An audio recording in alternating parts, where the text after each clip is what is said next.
Kami lihat para menteri sangat kompak di Akademi Militer Magelang, Jawa Tengah. Tapi sesungguhnya Pak Maman, ini jujur aja ya Pak Maman ya, ada target tidak dari Prabowo yang disampaikan, mungkin 3 hari 4 malam itu ya enjoy saja. Tapi setelah itu target harus tercapai. Kalau enggak, kalian ganti. Ya, nah ini Mas, saya juga harus sampaikan gini. Terlepas dari bahwa ada suasana yang nyaman, terbangun di antara kita dengan Pak Prabowo ya, tapi tetap sisi ketegasan itu ada, masih ada. Artinya kita sadar kok bahwa kedisiplinan ataupun ada message tugas besar yang disampaikan oleh beliau kepada kita yang harus tetap kita jalankan, itu sadar sekali kok kita. Dan bahkan sekarang coba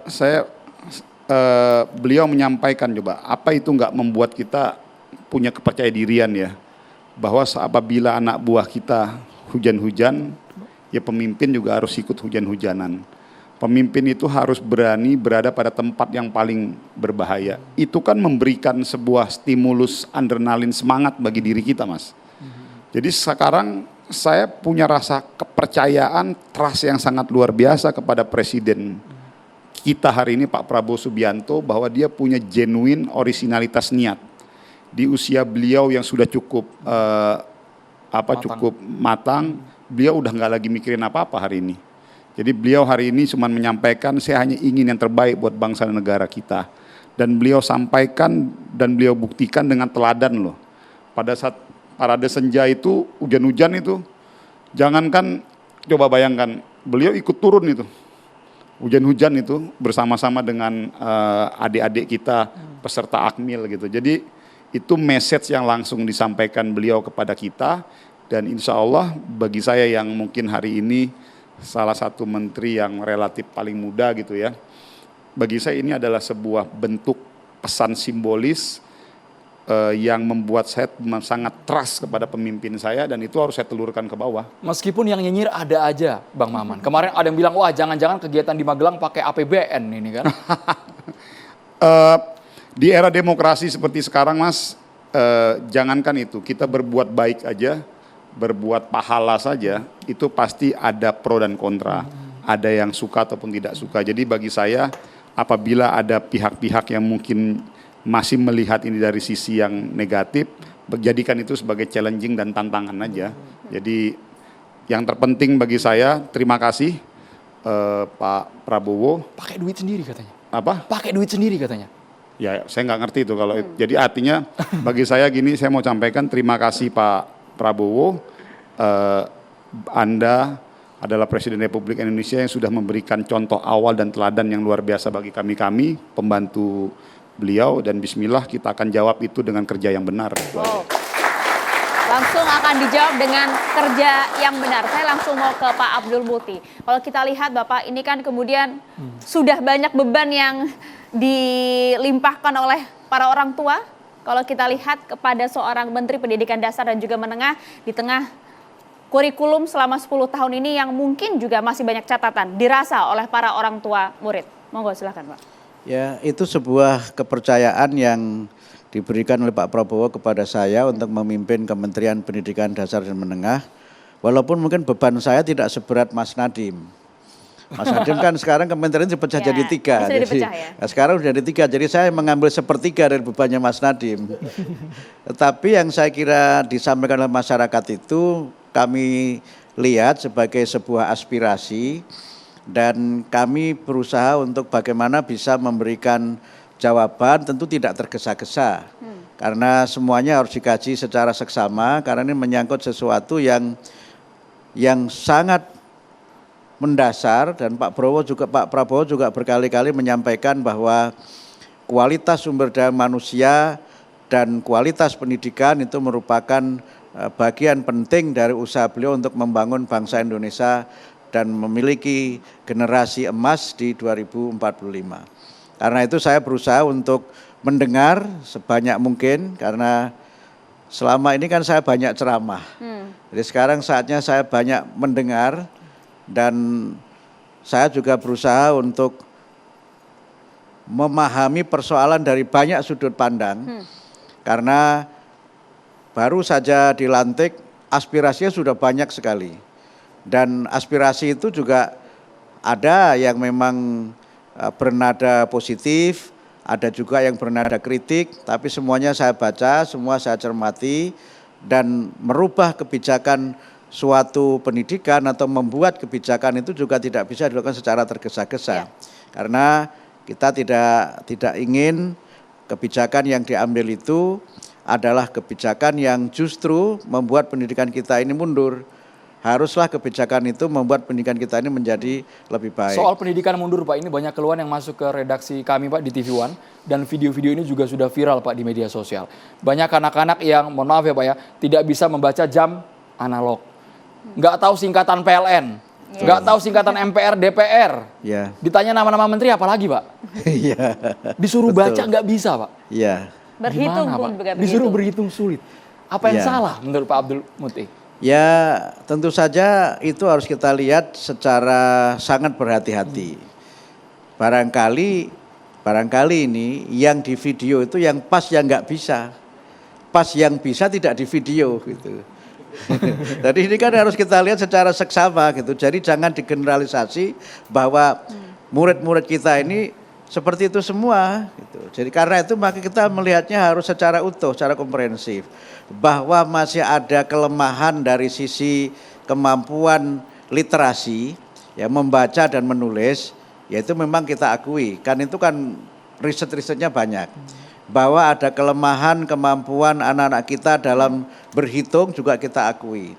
Tetapi tentu saja kita tidak boleh kemudian terlalu melihat itu secara sangat sempit.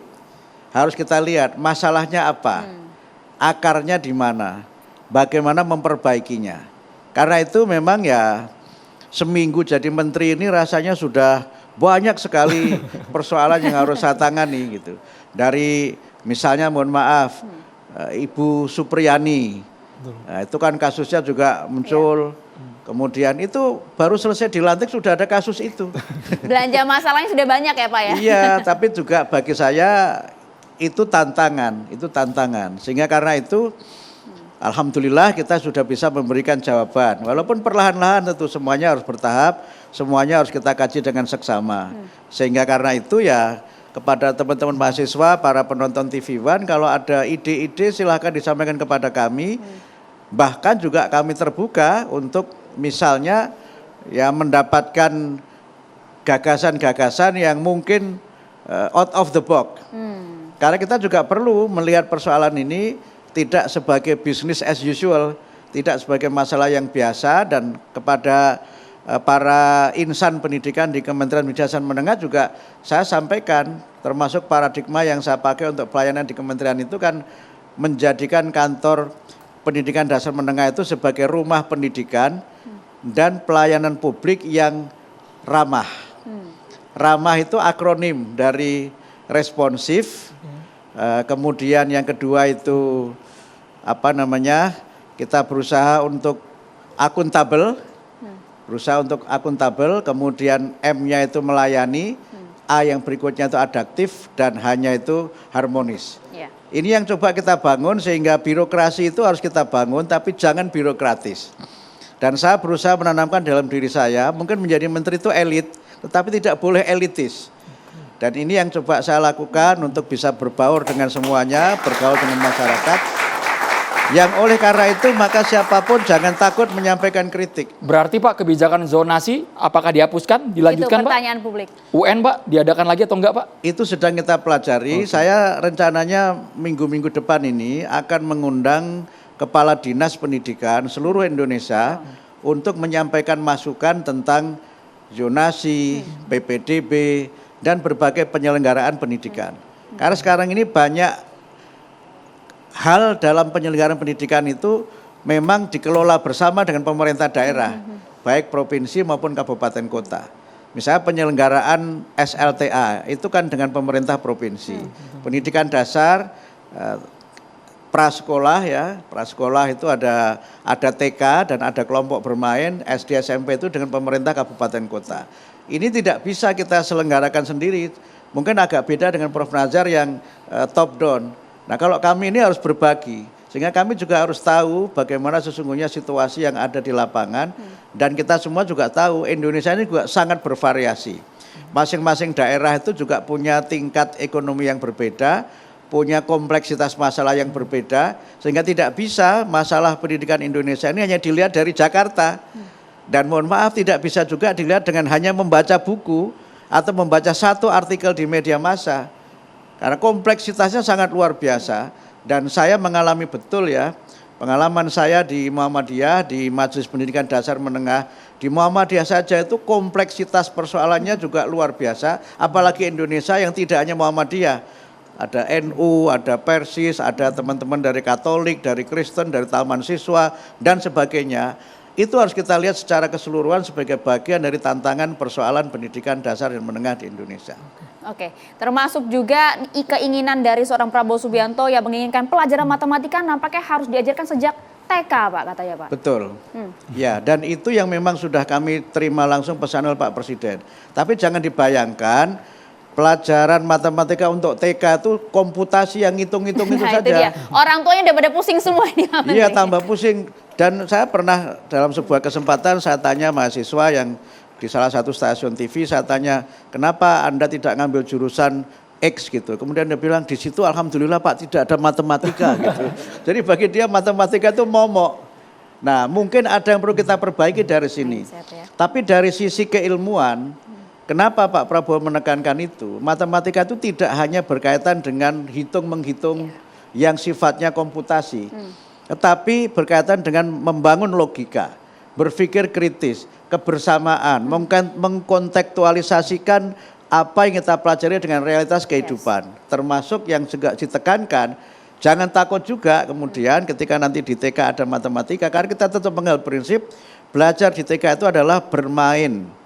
Itu kuncinya, bermain sambil belajar. Jadi kalau misalnya kita buat konsep sederhana begini, TK matematika itu, di studio TV One ini ada 5 narasumber. 1, 2, 3, 4, 5. Dihitung, ini matematika. Nah kemudian 2 orang narasumber itu sedang, atau misalnya begini, seorang narasumber berbicara, 4 narasumber mendengarkan, itu matematika. Ini siap-siap gitu. Kalkulator nih kita, Pak. Gak usah, nanti akan ada tahu, sehingga nanti bisa dibuat bermain, anak-anak berdiri, kumpul, bermain kan, siapa namanya, misalnya Prof. Nazar, Pak Slamet, kemudian Pak Maman, kemudian Gus Sastro gitu, kemudian ngumpul, coba dihitung berapa orang, itu matematika. Jadi kalau di TK jangan kemudian langsung diajari hitung-hitungan yang simbol gitu, karena logiknya tidak masuk. Sehingga nanti dia mengerti bagaimana pembagian itu. Misalnya sesuai porsinya lah ya Pak ya. Betul, misalnya Abdul Mukti punya roti 5, coba dihitung rotinya. Coba roti 5 dibagi kepada 3 orang, jadinya berapa? Itu matematika. Nah problem kita itu kan seringkali di pembagian itu. Jadi penambahan itu bisa, pengurangan itu bisa, pembagian itu yang sering nggak adil itu masalah. Pembagiannya tidak rata. Jadi Pak, di setiap kementerian punya kompleksitas. Kalau versinya Kementerian Agama Prof. Nazar, kompleksitas yang dihadapi Pak, karena kami juga tidak ingin lagi Pak media yang kami sorot, yang kami liput, gesekan antar umat beragama Pak. Ormas-ormas keagamaan saling bertikai satu sama lain. Pernyataan-pernyataan kontroversial yang malah viral terpotret oleh media Pak. Iya, salah satu kementerian yang paling seksi adalah Kementerian Agama. Salah satu jendela untuk mengintip wajah Indonesia itu adalah situasi keberagamaan. Makanya itu makin sukses kita mengelola keberagamaan di Indonesia, itu kontribusi besar untuk pencitraan Indonesia. Dan kita juga nggak bisa membangun bangsa ini kalau situasinya tidak dalam keadaan tenang, ya cekcok dan terus menerus itu ya. Maka itu peranan Kementerian Agama itu sangat-sangat penting ya. Jadi ukuran-ukuran yang dilakukan Kementerian Agama itu tidak bisa semuanya dilihat secara kasat mata. Karena yang salah satu menjadi garapannya Kementerian Agama itu adalah bagaimana menggarap hati di dalam masyarakat ini. Jadi ukurannya itu sangat lain ya. Bagi kami ya, kita semua umat beragama itu kan punya standar, punya kitab suci misalnya ya.